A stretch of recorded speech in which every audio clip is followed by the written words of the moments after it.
Hello everyone, welcome back to Himachal success book. तो 3 और 7 नवंबर 2023 को Himachal Pradesh state cooperative bank के असिस्टेंट मैनेजर का मेंस एग्ज़ाम कंडक्ट करवाया गया। अब एग्ज़ाम जो है कंप्लीट हो चुका है और एग्ज़ाम जो है 2 शिफ्ट थी 3 नवंबर को और 2 शिफ्ट थी 7 नवंबर को। टोटल 4 शिफ्ट्स में इस एग्ज़ाम को कंडक्ट करवाया गया है। अब सभी के मन में यही संशय है, यही डाउट है कि इसकी एक्सपेक्टेड कट ऑफ क्या हो सकती है, इसकी कट ऑफ क्या हो सकती है। देखिए, कट ऑफ डिस्कस करने में जो है कुछ फैक्टर जो है काफ़ी मायने रखते हैं, तो उन्हीं फैक्टर्स को डिस्कस करते हैं। सबसे पहले जो फैक्टर है वो है लेवल ऑफ एग्ज़ाम का, कि एग्ज़ाम का लेवल क्या था। देखिए, जो एग्ज़ाम का लेवल था वो था मॉडरेट। मॉडरेट यानी कि मीडियम लेवल का ये एग्ज़ाम था। यानी कि जिस भी स्टूडेंट ने बैंकिंग एग्ज़ाम की प्रिपरेशन की थी और ख़ासकर बैंकिंग के मेंस एग्ज़ाम की प्रिपरेशन की थी, उसके लिए ये एग्ज़ाम जो है काफ़ी ईजी बन चुका था और काफ़ी अच्छे खासे अटैम्प्ट हुए। और इसमें जो डिसाइडिंग फैक्टर होगा सबसे बड़ा, वो डिसाइडिंग फैक्टर होगा एक तो इंग्लिश का सेक्शन और दूसरा जो है वो जीके वाला सेक्शन। ये दोनों सेक्शन ही बहुत बड़े डिसाइडिंग फैक्टर होंगे। जिसने इसमें काफ़ी अच्छे मार्क्स स्कोर कर लिए इंग्लिश और जीके में, उसका एग्ज़ाम तो क्लियर हो जाएगा। और जिसने इंग्लिश और जीके में जो है काफ़ी कम स्कोर किए, उसका एग्ज़ाम क्लियर नहीं होगा। सेकंड जो फैक्टर हमारे पास ये है वो है एवरेज अटैम्प्ट्स का, कि बच्चों ने एवरेज अटैम्प्ट्स कितने कितने किए। देखिए, एवरेज अटैम्प्ट की बात की जाए तो जैसे रीजनिंग है, रीजनिंग में 40 से 50 के बीच में एवरेज अटैम्प्ट रहे। जो हमारा क्वांट है उसमें जो एवरेज अटैम्प्ट रहे वो भी 40 और 50 के बीच में ही रहे। जो हमारा इंग्लिश है उसमें जो है 25 से 30 के बीच में ही एवरेज अटैम्प्ट रहे हैं। इसके अलावा जो हमारा जीके का सेक्शन है उसमें भी 25 से 30 के बीच में ही एवरेज अटैम्प्ट रहे हैं बच्चों के। यानी कि ओवरऑल देखा जाए तो एवरेज अटैम्प्ट जो है 130 से लेके 150 के बीच बीच में ही रह रहे हैं सभी के मैक्सिमम। अब यहाँ पे एक और डिसाइडिंग फैक्टर आ जाएगा, वो है एक्यूरेसी का, कि जिसकी जितनी ज़्यादा एक्यूरेसी होगी वो उतने ही उसके ज़्यादा चांसेस होंगे एग्ज़ाम को क्लियर करने के लिए। इसमें एक और बड़ा फैक्टर ये भी है कि वैकेंसीज़ कितनी थी। जो वैकेंसीज़ थी, जैसे जनरल कैटेगरी है उसमें 25 वैकेंसीज़ थी, ईडब्ल्यूएस में 5, एससी में 10 थी, ओबीसी में 6 थी, एसटी में 4 थी, जनरल एक्स सर्विसमैन में 8 थी, एक्स सर्विसमैन एससी में 1, एक्स सर्विसमैन ओबीसी में 1, general ward of freedom fighter में 1, और जो पर्सन विद डिसेबिलिटी है उसमें सिर्फ 3 ही वैकेंसीज़ थी।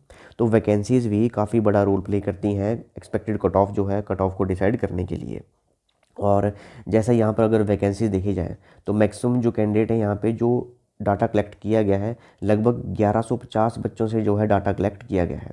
और डाटा में जो है मैक्सिमम जो थे वो जनरल कैटेगरी के थे, यानी कि जनरल कैटेगरी की ही जो कट ऑफ है वो सबसे ज़्यादा जाएगी, ऑब्वियस सी बात है, और कट ऑफ भी सबसे ज़्यादा जनरल कैटेगरी की ही रहती है। तो अगर कैटेगरी वाइज जो है कट ऑफ देखी जाए, जैसे हमने अभी डिस्कस किया कि जो एवरेज अटैम्प्ट रहे वो रहे 130 से लेके 150 के बीच बीच में, यही एवरेज अटैम्प्ट रहे। हो सकता है किसी स्टूडेंट के 150 से ऊपर भी अटैम्प्ट रहे हो, किसी के 160 से ऊपर भी रहे हो, लेकिन सभी का अगर ओवरऑल एवरेज देखा जाए, कुछ स्टूडेंट ऐसे हैं जिनका 130 से कम भी अटैम्प्ट गया है।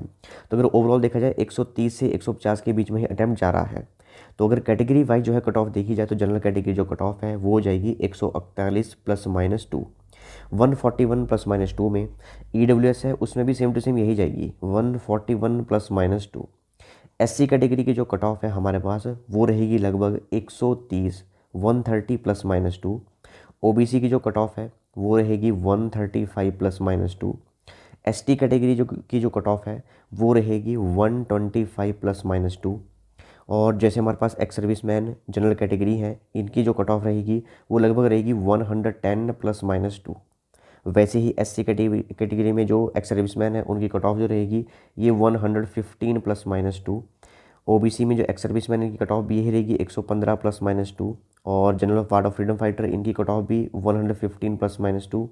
और जो पर्सन विद डिसेबिलिटी है इनकी जो कट ऑफ रहेगी ये लगभग रहेगी 110 +-2।